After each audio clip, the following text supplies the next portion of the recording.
বাংলাদেশ নিয়ে বক্তব্য পেশ করুক প্রধানমন্ত্রী। বিধানসভায় এই প্রস্তাব মুখ্যমন্ত্রী মমতা বন্দ্যোপাধ্যায়। শুধু তাই নয়, রাষ্ট্রসংঘের শান্তিরক্ষী বাহিনী যেন বাংলাদেশে যায়।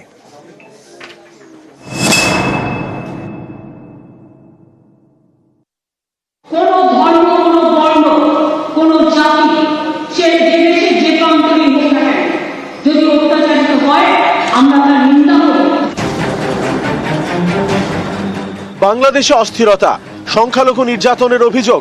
এই পরিস্থিতিতে বাংলাদেশ নিয়ে প্রধানমন্ত্রীকে বক্তব্য পেশের প্রস্তাব দিলেন মুখ্যমন্ত্রী।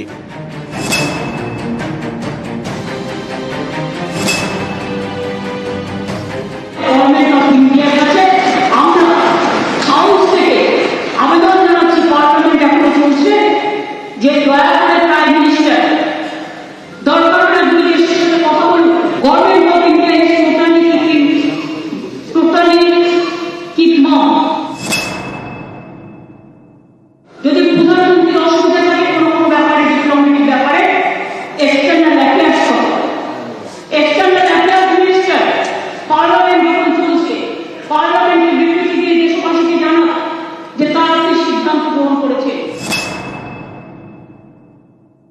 বাংলাদেশের সাম্প্রতিক ঘটনা নিয়ে অন্য কথা বলবো না, এটা নিয়ে যা বলার ইন্ডিয়া গভর্নমেন্ট বলবে।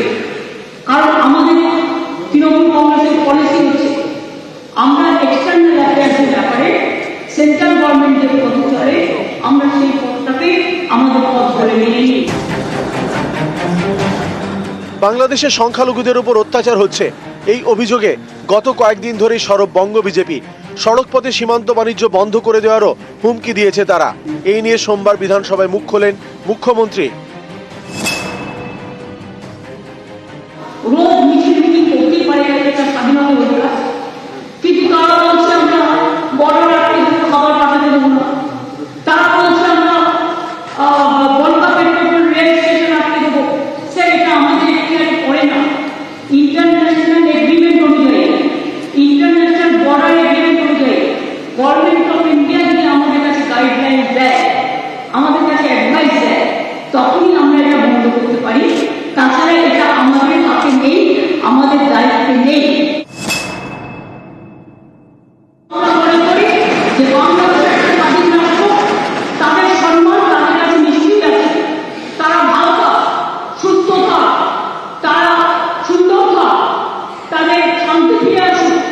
নিশ্চয়ই আমরা চাই, কিন্তু সাথে সাথে আমাদের পরিবার পরিজনের উপরে যাতে কোনো অত্যাচার না হয়, এইরকম ভাবে যদি ঘটনা ঘটতে থাকে তাহলে আমাদের লোকেদের আমরা নিশ্চয়ই ফিরিয়ে আনতে চাই।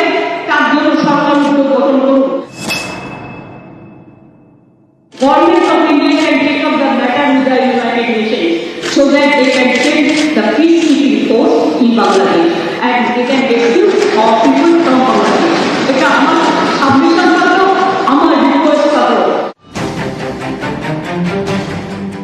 নিউজ 18 বাংলা।